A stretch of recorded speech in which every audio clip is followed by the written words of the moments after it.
Boa noite mais uma vez, pessoal. O assunto que nos traz aqui é um assunto muito bacana, muito bonito. Eu sei que eu sempre falo isso, mas eu acho que cada vez que a gente vem com o espírito imbuído de crença e de confiança na verdade. Vocês estão escutando bem? Acho que pode aumentar um pouquinho, né? E o que a gente trouxe para a gente refletir junto hoje é a lição do Vinha de Luz, a lição 23, que se chama E olhai por vós. Essa citação foi feita por Jesus e foi anotada por Lucas, que não foi contemporâneo de Jesus. Lucas, ele era um carrapatinho de Paulo, né? Ele ficava sempre com Paulo. Aliás, falar nisso, mais uma vez eu digo, quem não assistiu o filme Paulo, o Apóstolo de Cristo, tem na Netflix, eu acho, mas procura, acha e assiste, porque é uma aula de cristianismo, é uma aula. Talvez a gente precise disso, sem ser uma aula, né? Assistindo um filme. Bom, então, nessa fala de Jesus, ela se passou na última semana de Jesus, já em Jerusalém.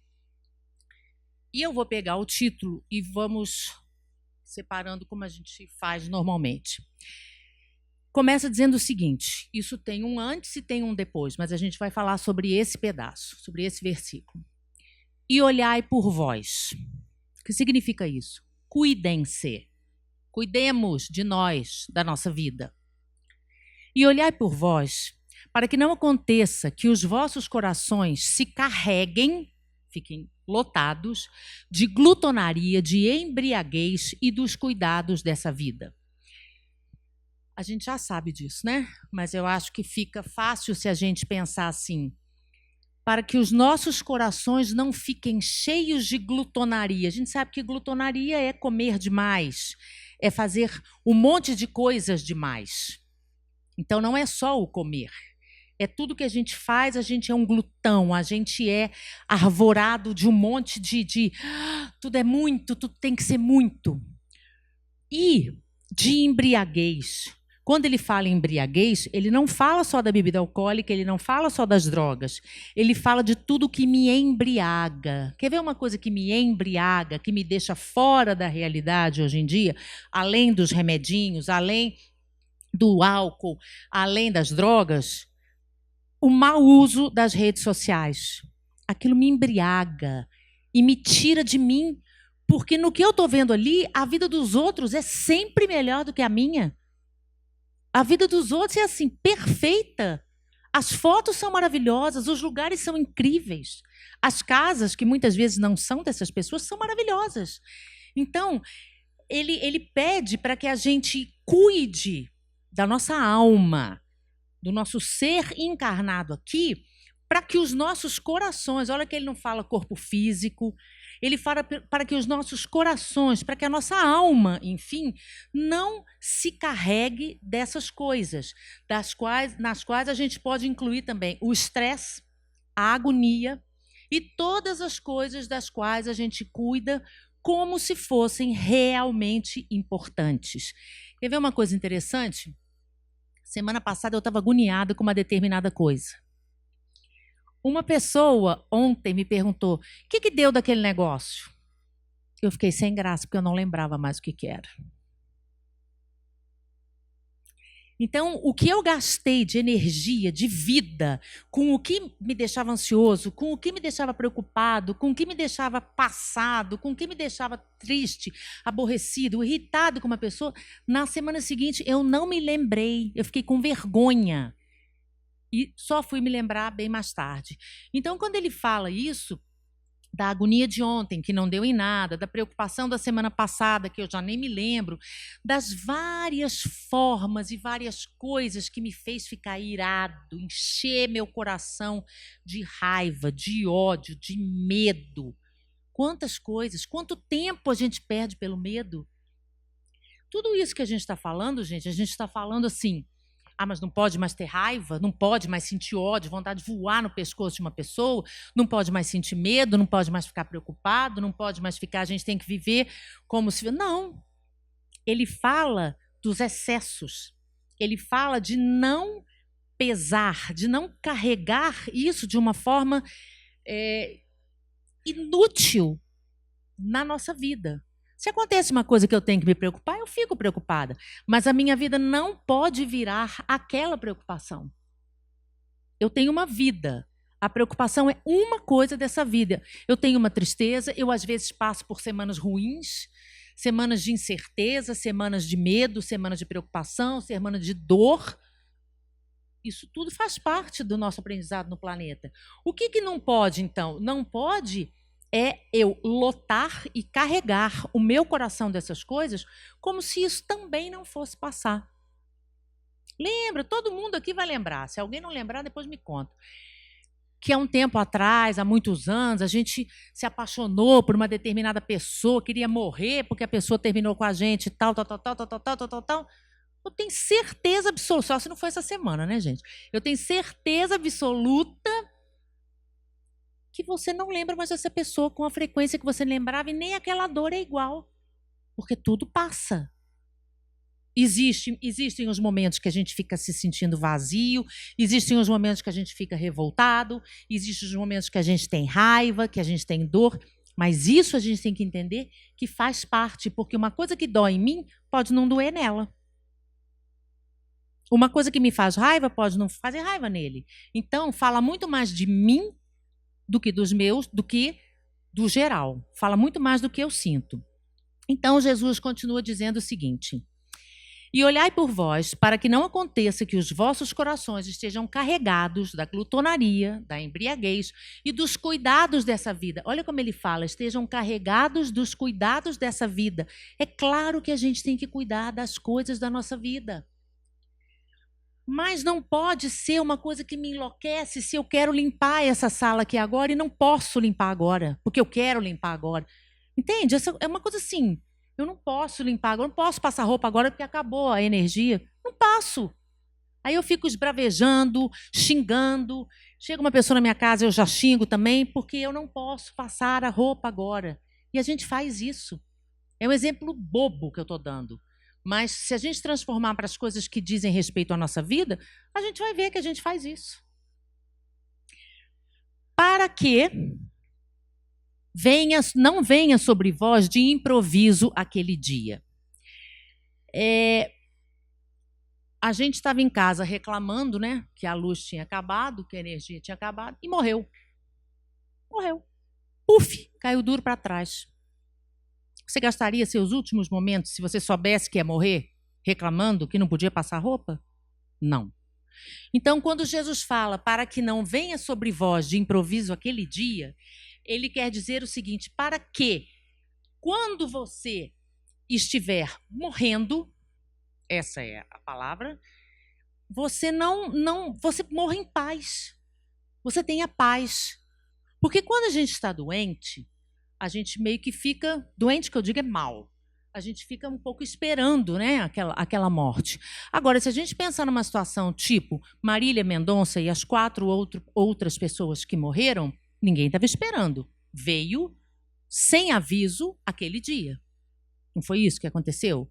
Ninguém estava esperando. Ela não estava esperando, as pessoas não estavam esperando. E pronto. Acabou a temporada aqui no planeta Terra. O que significa isso? Que a gente só sofre pela morte porque a gente não sabe viver. A partir do dia que eu comece a sofrer muito por uma coisa que é absolutamente inútil e que eu perceba isso, eu já vou estar fazendo um trabalho muito legal comigo. Eu já vou estar sabendo viver. Existem 2 momentos, né? Vários, mas 2 são os principais. Primeiro, eu reconhecer isso, gente. Oi, parou. Que bobajada é essa? Para que eu estou nutrindo isso dentro de mim e sentindo essas coisas horríveis por causa de uma pessoa que não quer mais saber de mim ou porque eu perdi o emprego? É natural sentir rejeição, sentir desolado, sentir chateado. Lógico que é natural. Ninguém quer que as coisas ruins aconteçam. A minha reação, ela é uma reação comum a todos. Eu não vou chamar de normal, eu estou chamando de comum. Comum. Comumente acontecem das pessoas ficarem tristes, ficarem irritadas, ficarem sem paciência. Algumas de uma forma, outras de outras. Mas o que acontece é que o homem, nós, a gente sempre gasta, sempre, tá? A gente vai tirar uma meia dúzia de 2 aí, mas a gente sempre gasta o nosso tempo, a nossa vida na procura imediata do nosso bem-estar. Então, por exemplo, a gente fala assim: ah, não, hoje eu vou fazer o seguinte, hoje eu vou almoçar e não vou trabalhar de tarde. Ai, vou descansar. Eu mereço, vou descansar, vou faltar e não vou trabalhar. E pronto, meu bem-estar imediato, né? O que acontece amanhã quando eu chego no meu serviço? Meu serviço está acumulado. O serviço está acumulado. Eu tenho que fazer. Em algum momento eu tenho que fazer.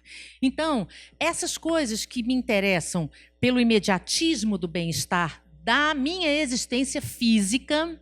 Então, eu estou fazendo uma dieta, está tudo bem, aparece um bolo na minha frente. Gente, mas eu mereço esse bolo. Escolhas. Tudo tem a ver com escolhas. O que eu escolho fazer da minha vida? Posso comer o bolo? Posso comer o bolo, posso comer o que eu quiser, posso fazer o que eu quiser. Porém, como dizia Paulo, tudo posso, mas nem tudo me convém. Só eu sei o que me convém e o que não me convém, porque só eu sei das minhas mazelas, só eu sei dos meus defeitos, das coisas que eu faço e das coisas que eu sinto que ninguém mais sabe.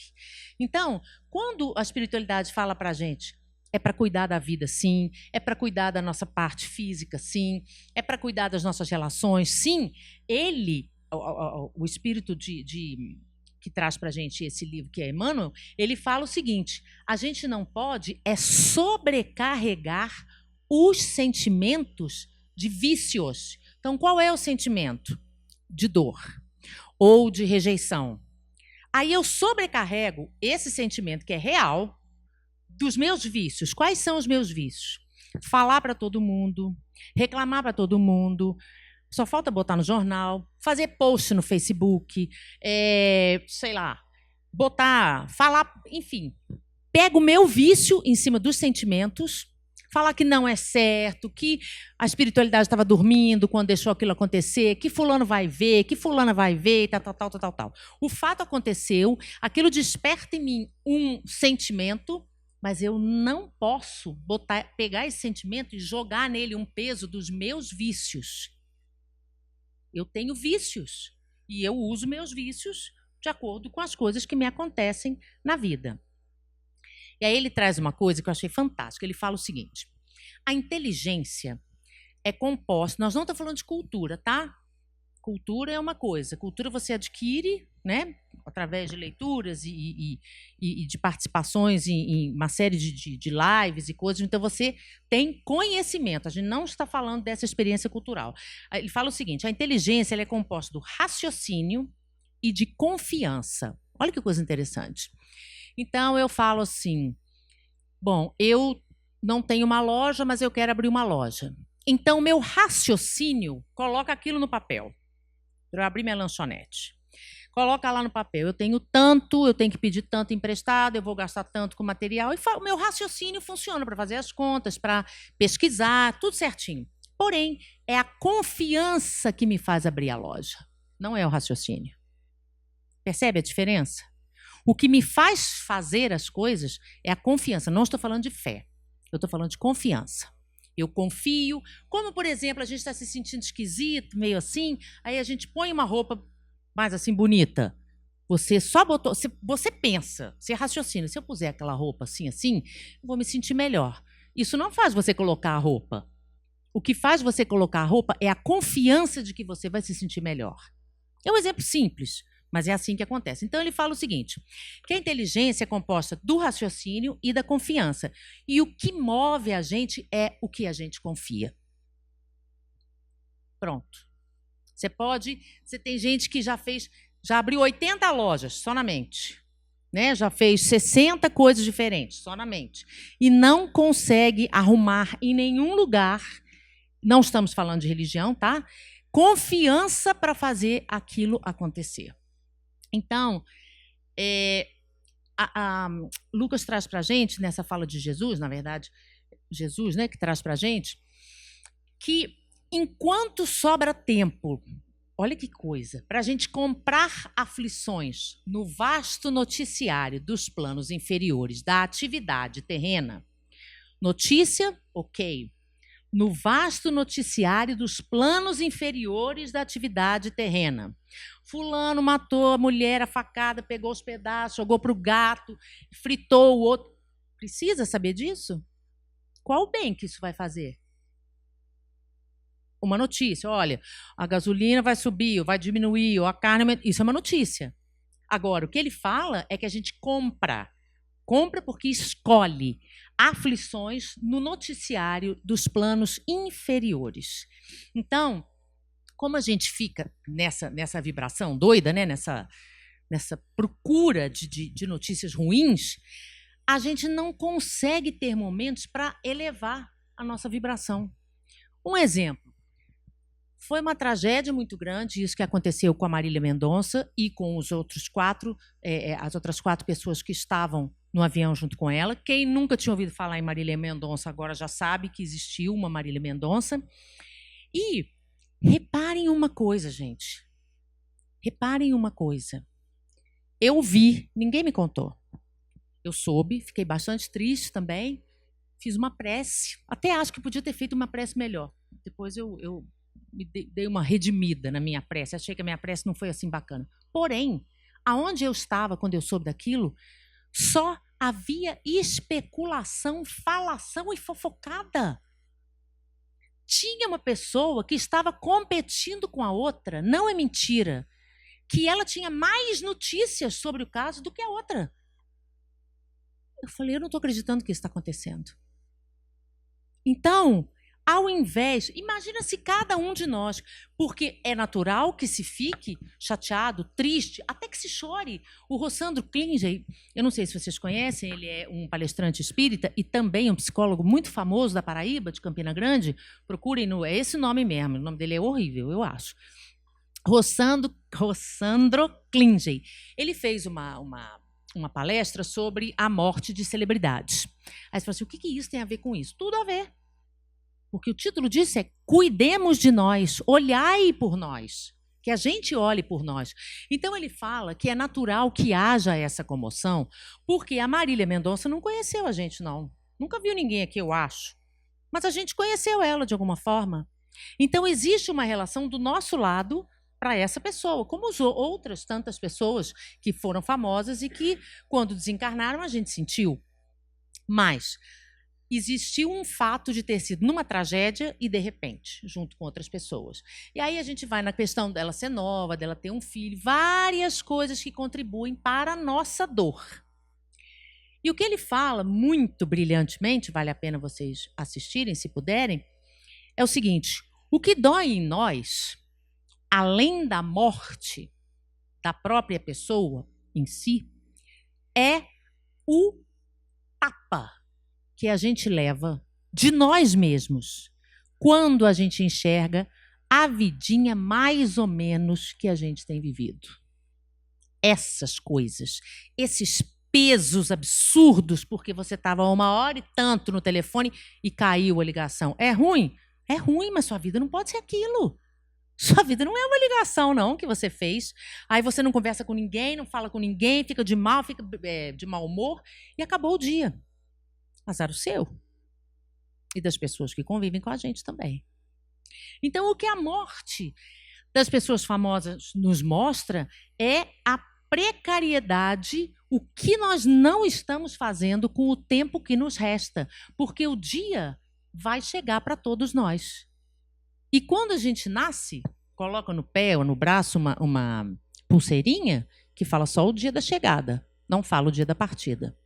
Mas todo mundo aqui está com prazo de validade. Todos nós estamos com prazo de validade. Alguns de nós estão pagando hora extra, né? Estamos com prazo de validade já vencido. Então, essa procura, essa busca, esse escarafunchar, essa urubuzada de quem fica comendo carne podre é urubu.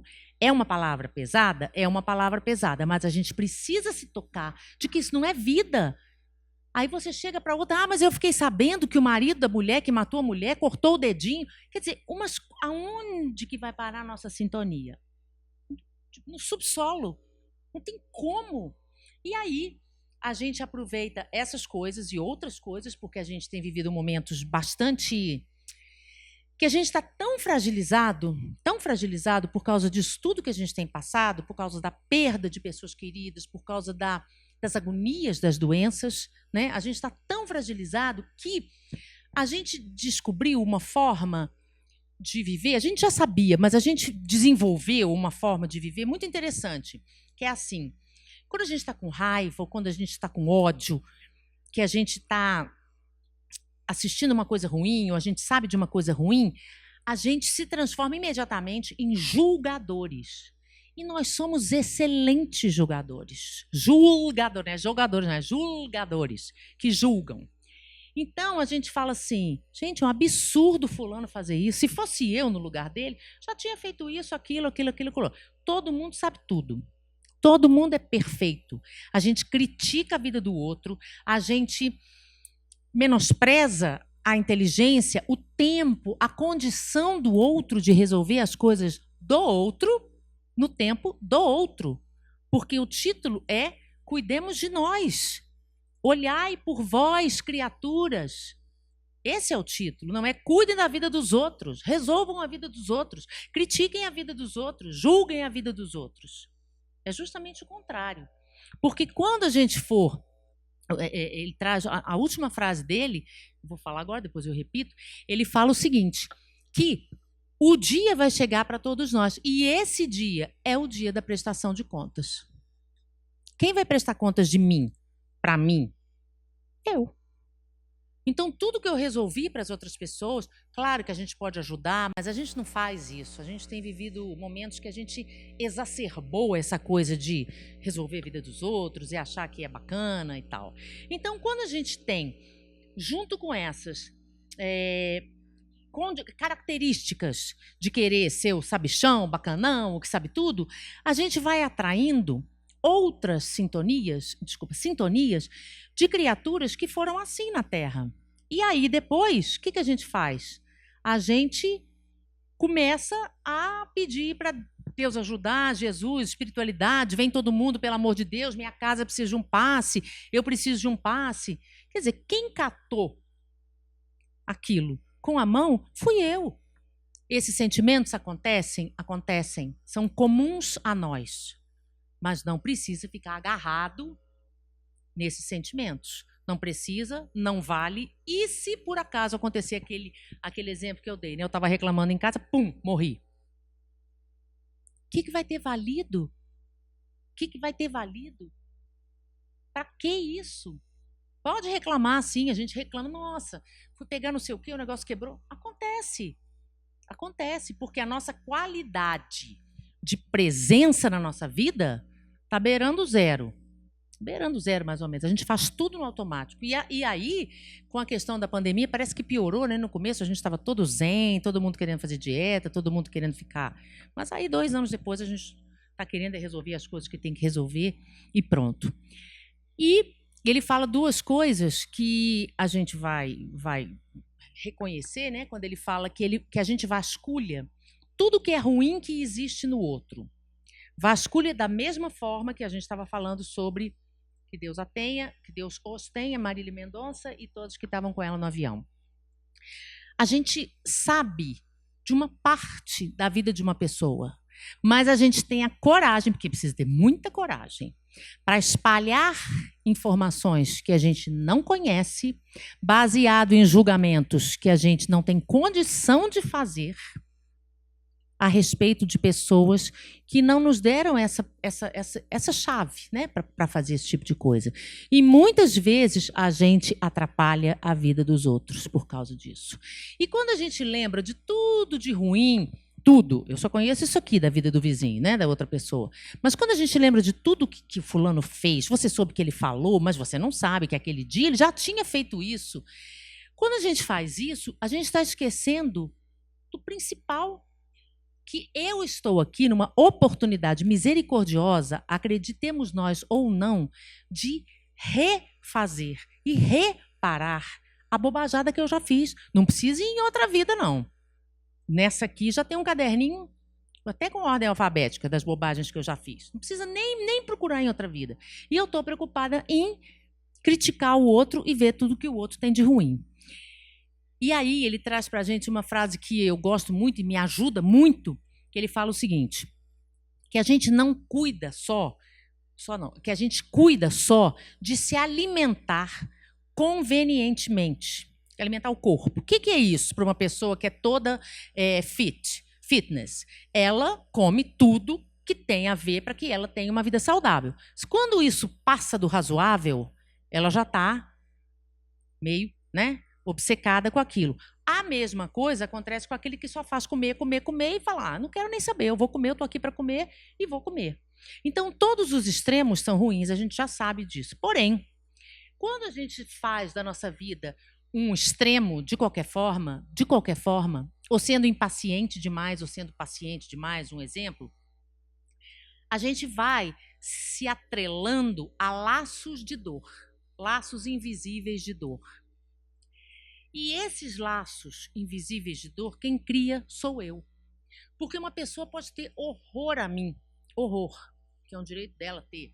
Mas se eu estou bem comigo, sabendo que eu faço ainda bobagens, mas que eu estou na minha caminhada, nada disso me afeta.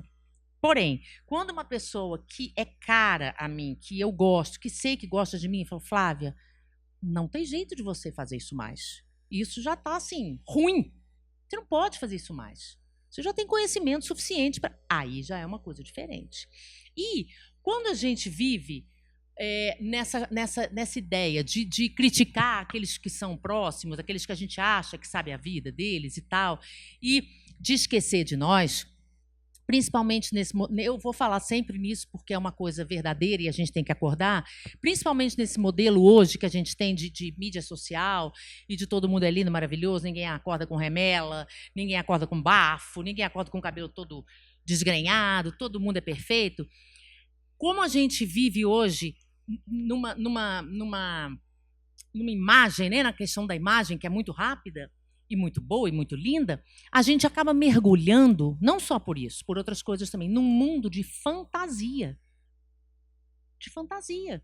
Porque, por exemplo, a gente já imaginou que a vida de uma pessoa, uma celebridade, é perfeita. A pessoa não sofre, não chora, não tem diarreia, não briga com o marido, não tem vontade de socar o filho. Como assim? Socar, que eu digo, é uma expressão minha, tá, gente? É coisa de carioca. Socar é assim, dar uma coisa. Não já vão achar que eu vou dar um soco no menino. Não é. Por favor, ainda bem que eu falei isso. Eu falei, menino, para com isso, tem educação, senta aqui no castigo. Isso, que está faltando bastante hoje, para falar nisso.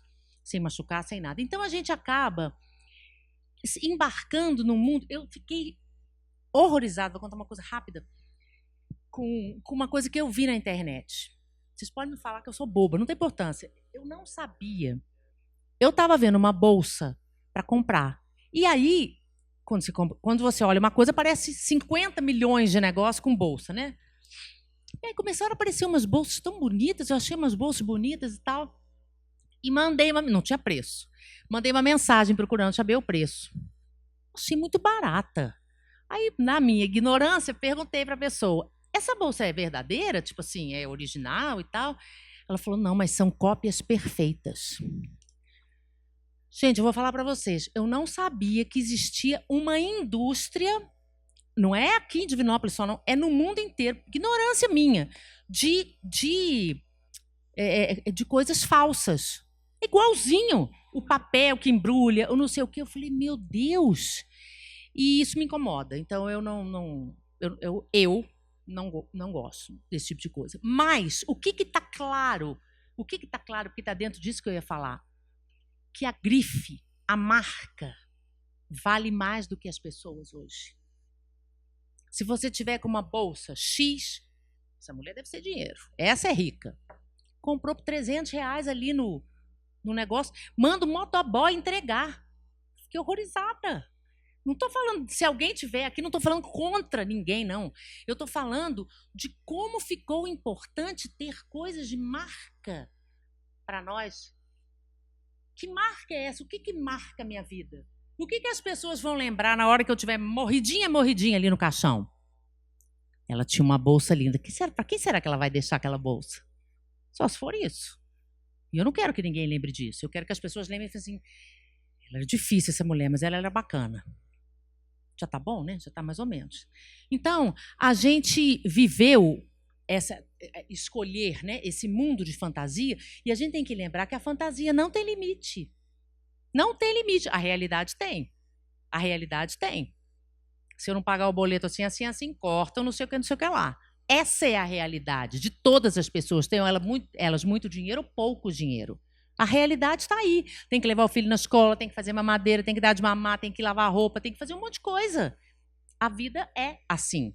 Mas quando a gente vive nesse mundo, e eu conheço gente que se aproximou de outras gentes, porque essas gentes tinham dinheiro. Essas pessoas, elas não têm a condição das outras pessoas, mas elas querem estar para serem, e elas querem ser aceitas não pelo que elas são, elas querem ser aceitas pelas pessoas que elas acham que são melhores do que ela. A que nível a gente chegou de desprezo da nossa vida aqui no planeta? Quer dizer, umas pessoas que têm dinheiro, que têm a tal da bolsa, que tem o tal do não sei o quê, elas decidem quem pode andar com elas, porque elas são as bacanas. Ah, gente, não tem. Não pode mais. Isso não pode. A gente já tem que estar um pouco mais longe, né, do que isso. Porque o preço de viver na fantasia é alto demais.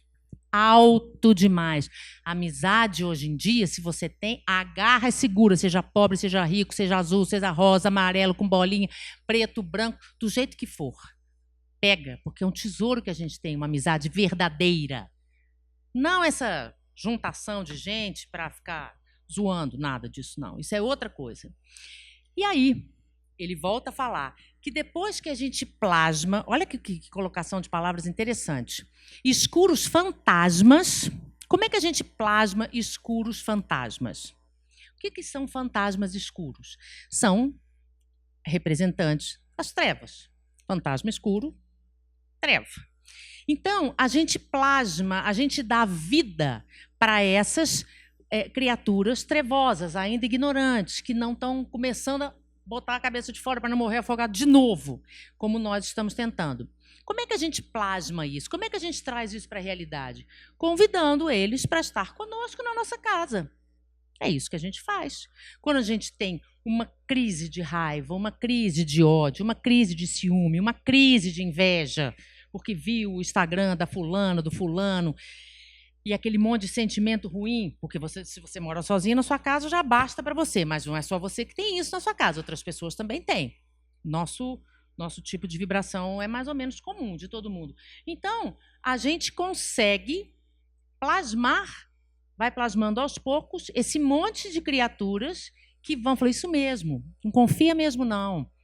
Tem inveja da fulana mesmo, fulano não presta, e vai alimentando a gente. Ah, então a gente é um coitado, porque os espíritos que não estão ainda, que são um pouco ignorantes, eles fazem isso com a gente.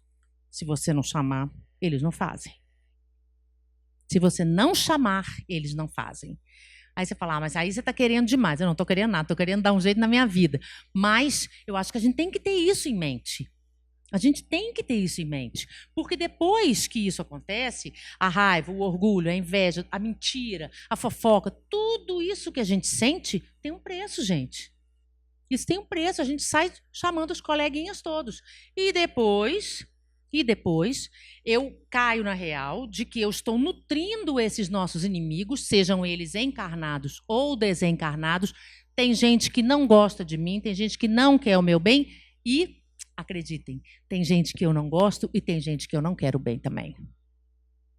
Eu não sou um coitadinho, uma vítima. Eu sou um igual. Que a gente não também caia na hipocrisia. E depois que a porta está aberta da minha casa e a minha casa está escancarada, entra quem quer. Não é assim? E depois que entrou quem quer, eu começo a ficar desesperado. Venho no centro todos os dias para afastar essas criaturas que eu convidei para estar comigo. E Jesus fala o seguinte, é pesado eu acho essa lição, né? Eu acho essa lição pesada, mas está na hora da gente levar uns tapas. O mestre, porém, ele não se descuida em tempo algum, e desde muito tempo, antes da gente pedir, Ele já recomendou. Vele, tome conta, cuide cada um de si. Cuidemos da nossa vida, da nossa evolução. Quando uma pessoa me contar uma coisa assim ruim de outra pessoa, que aquilo pare em mim, que eu não leve aquilo para frente. Gente, isso já é um avanço que vocês não têm ideia. Só de parar na gente, você viu fulano? Não sei. Isso que a gente joga como é que fala, gente? Esqueci a palavra. A dignidade da pessoa que a gente joga no chão ou joga fora. Mas você não conhece fulano, fulano é assim. E o problema é seu? E o problema é meu? Não. Eu vou cuidar para que eu não fique assim. Ou para que as coisas que eu tenho, porque eu já falei aqui algumas vezes, a gente tem a impressão de que existe um defeitômetro, que é um medidor de defeitos. Então, o defeito de quem mente, por exemplo, é maior do que o meu. Eu não minto, só faço fofoca. Então, não existe defeitômetro. Defeito é defeito. Se a gente está aqui no mundo com essa bagagem de defeito, de coisas que são difíceis para nós, é porque é aquilo que eu tenho que trabalhar. O outro tem que trabalhar o outro, que é dele. Então, ele pede para que a gente enxergue as provas da nossa vida, o que acontece comigo, e repete, acontece de novo. Eu não sei lidar com aquilo ainda da melhor forma. Posso estar caminhando, mas ainda não estou nos trinques. Então, aquilo vai se repetir na minha vida, até que eu aprenda, normalmente pelo amor,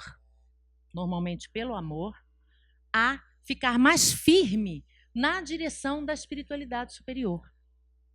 E Jesus já sabia, 5 minutos, e Jesus já sabia como o sofrimento de improviso é amargo. Primeiro, nós não estamos preparados para lidar com o sofrimento. A gente não caiu na real de que isso aqui é um aprendizado. A gente acha que não está certo acontecer coisa ruim comigo. A gente acha que não está certo eu não ter tudo que eu tenho. Que eu gostaria de ter, desculpa. A gente acha que não está certo. Então, se a gente tem esse pensamento, a gente também vai entender que quando acontece alguma coisa que me faça sofrer, eu sinto aquele gosto amargo. Sofrer não é gostoso, não. Sofrer não é gostoso. Ninguém gosta de sofrer. Assim, né? Nas condições normais, ninguém gosta de sofrer. Então, quando Jesus traz esse roteiro e não tem outro, queria contar para vocês que não tem outro. O roteiro da nossa vida melhor é o roteiro do Evangelho de Jesus e ponto. Não tem conversa. Porque quando ele esteve aqui, ele mostrou perseguição, que ele não sabia nem de onde estava vindo.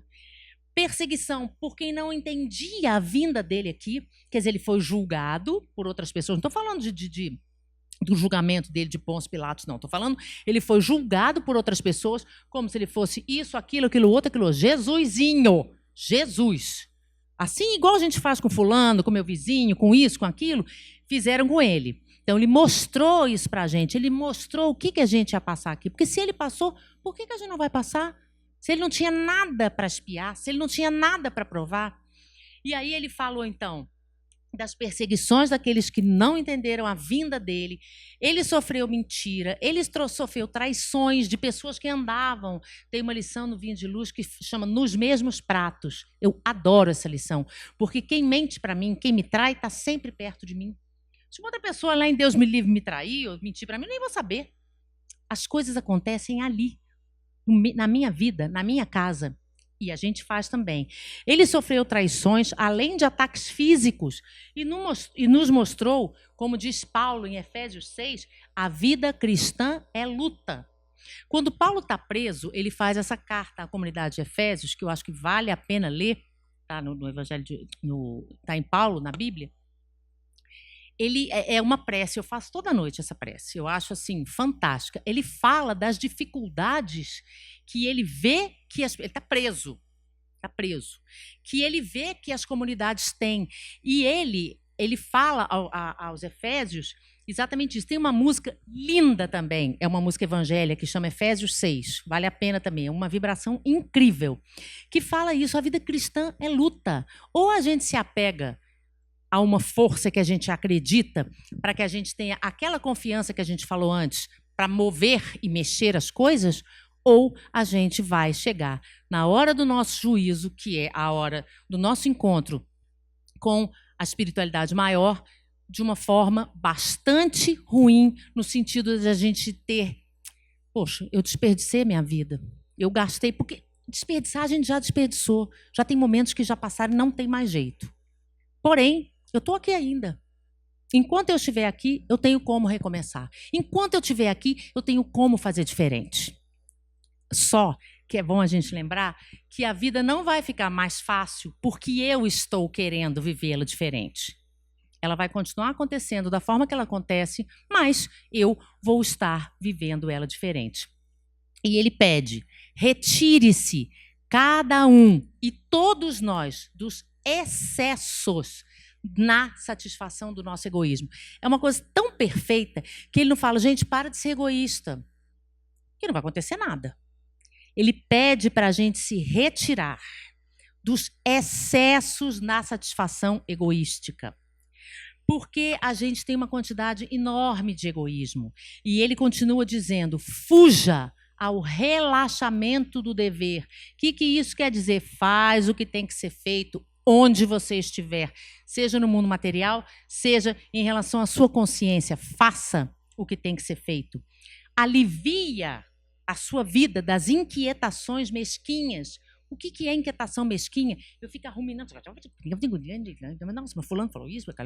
Essa coisa que a gente faz, ou mesmo que a gente não fale, que a gente pensa, essas inquietações mesquinhas que não dão em nada, que não aliviam nada, que não fazem nada de bom para a gente alivia a nossa alma disso, que a gente tenha mais leveza, porque os problemas não vão deixar de existir, mas a gente vai se sentir mais forte e mais protegido, porque a minha conexão é maior. Quanto maior a minha conexão, maior proteção eu sinto, mais confiança e mais condição de fazer as coisas. Que Jesus nos abençoe muito, muito, muito e abençoe principalmente a nossa vontade, para que a gente consiga fazer o que a gente veio aqui para fazer. Muito obrigada e boa noite para todo mundo.